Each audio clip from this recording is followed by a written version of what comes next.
Hi, I'm Darren. Hi, I'm Gordon. And we're the two gay reefers.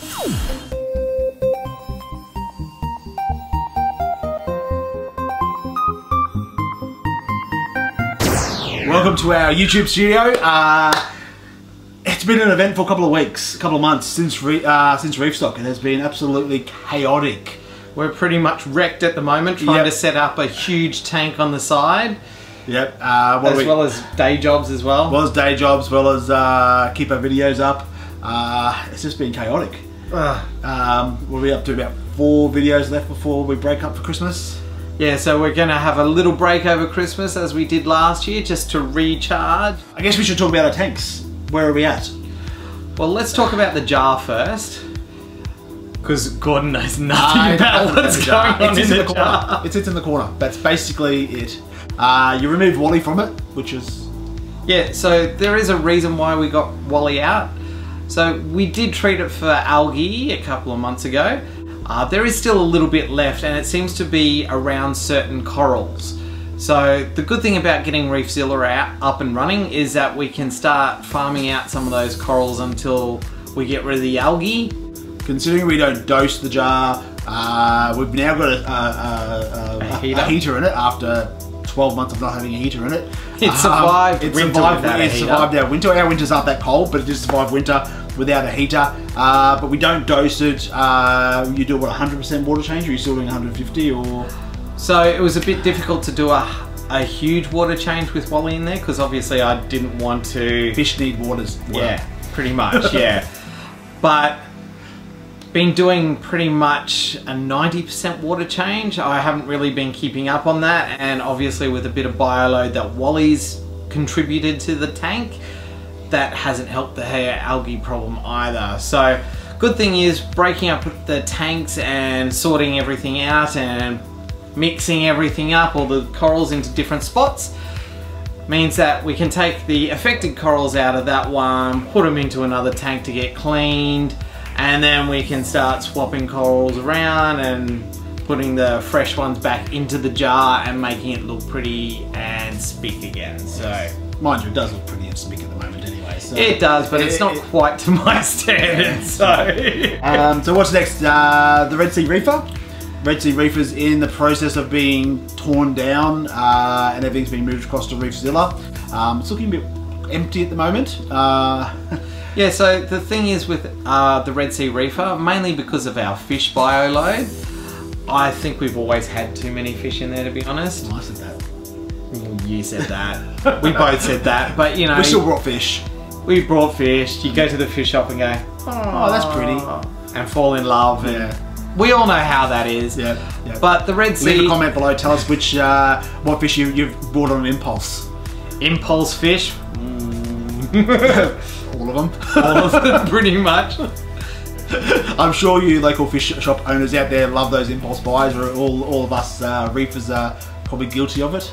Yeah. I don't think there's a reefer out there that's not guilty of it. So that's right. So the Red Sea's always had a high nitrate. We can get it down. It takes a lot of effort, but it just really spikes back up again. Goes out of control. And since we've been neglecting it, trying to get Reefzilla up and running, it's over 50 at the moment, which is pretty bad. So like at the moment, our whole sort of theory is we were going to take it a bit slower to move everything across to Reefzilla. But at the moment, because of that nitrate and the massive Aptasia problem we have, these things are big. They're about that round. We grow them big. If you want some Aptasia, let us know. But we'll ship it for free.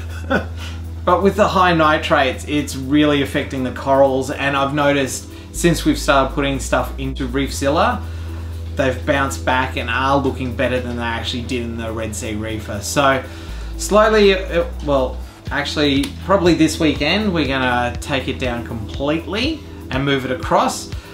It is going to be a bit iffy because the tank is still cycling, but with the bioload and the biomedia we already have, I don't anticipate too many problems. We're probably just going to get algae, but we're going to get that anyway. But our parameters are spot on at the moment in Reefzilla, so I'm not too concerned. Yeah, we're basically going from a nitrate of 50 to a nitrate of 5, which is probably the lowest we've ever had in a tank ever. Probably, yes. So, but once the Red Sea Reefer comes down, that's going to be our lovely little quarantine tank for the next couple of months while we get a bit more stock for Reefzilla. So the good thing about having a big tank is we can actually get more fish. Yep. As we said before, impulse buy. Impulse buy. So yeah, we're using the Red Sea as a quarantine tank for a few months. We probably do need to get an actual quarantine tank at one stage or another because we will be rebuilding the Red Sea as a predator tank. That'll probably happen sometime into the first half of next year, I would say. And the Red Sea Reefer is going to be Gordon's tank. I'm actually going to butt out of it. I'm going to try. I'll believe that when I see it. I've got a huge big new playground to play in, so you know, Gordon can have this one.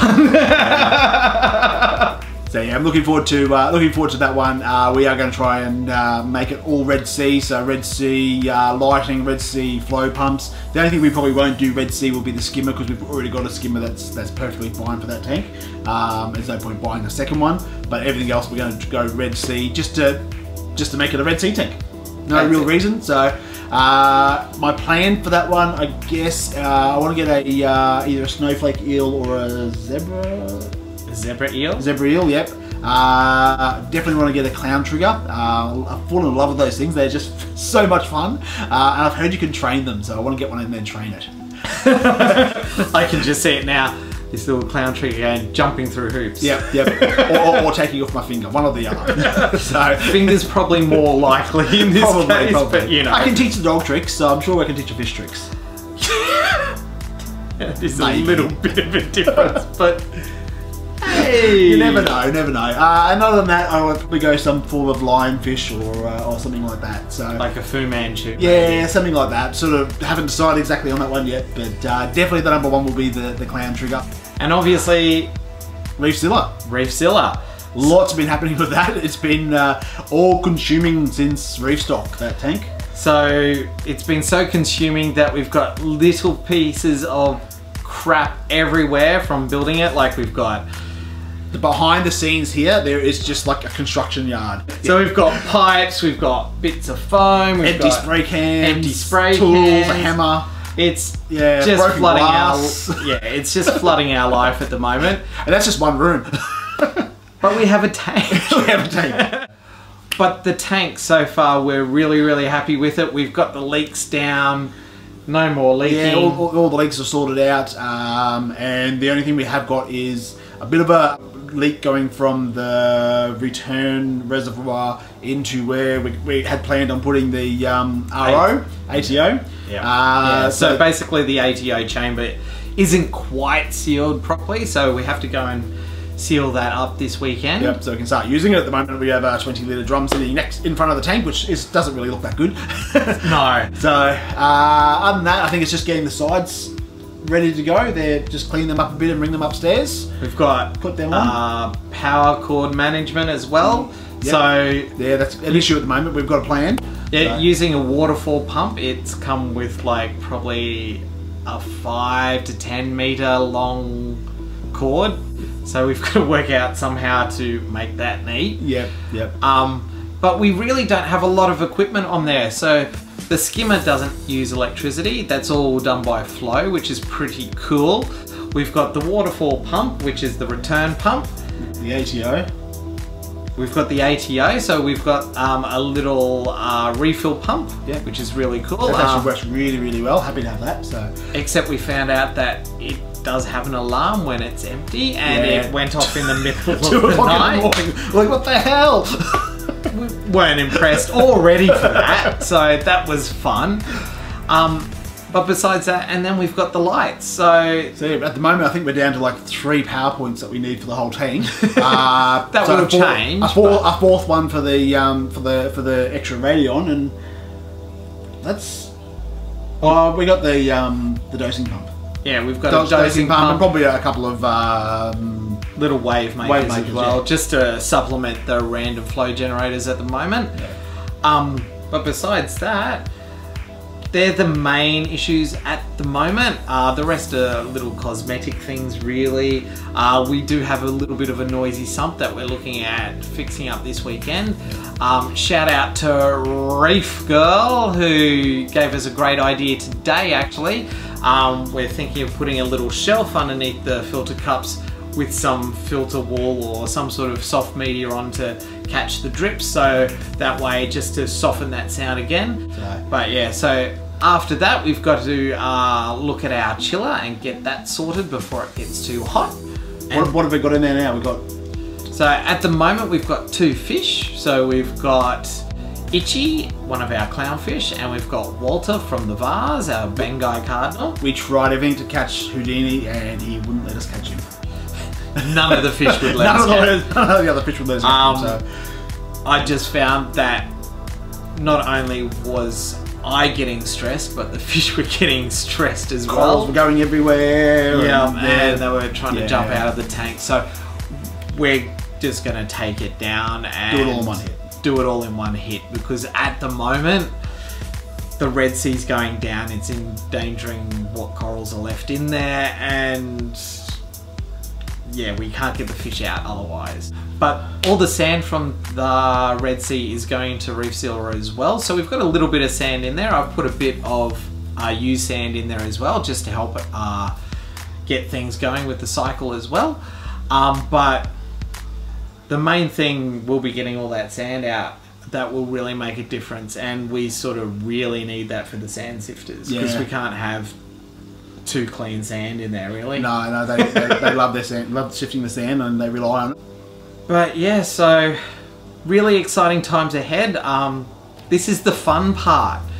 It is. I think once we get the Red Sea down and everything into Reefzilla, I think we'll really appreciate Reefzilla a lot more. At the moment, it's just a little stressful still. It has been a stressful couple of weeks, couple of months really, just to get it up and running. So basically, it's been a 3-month journey so far. Well, we made the decision to buy it at Reefstock.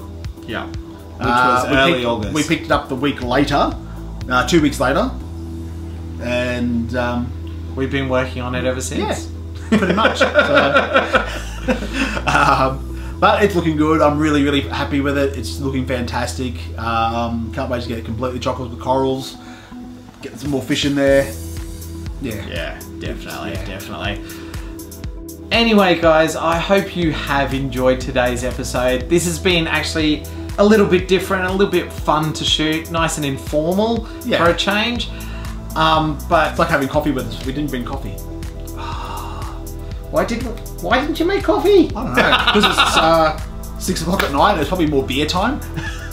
We don't have beer either, so there is one. There is one, but that's just sad sharing a beer. Anyway, we might sneak off and have that beer. I need to do a shout out. Shout out. Oh yes. Sweet dreams, Sarah May. If you're watching, I'm sure Ian's watching this now. Or is it more watching or listening? Listening. Nothing creepy at all. But anyway guys, hope you've enjoyed everything today. As always, be excellent to each other and keep it salty everyone. Bye for now.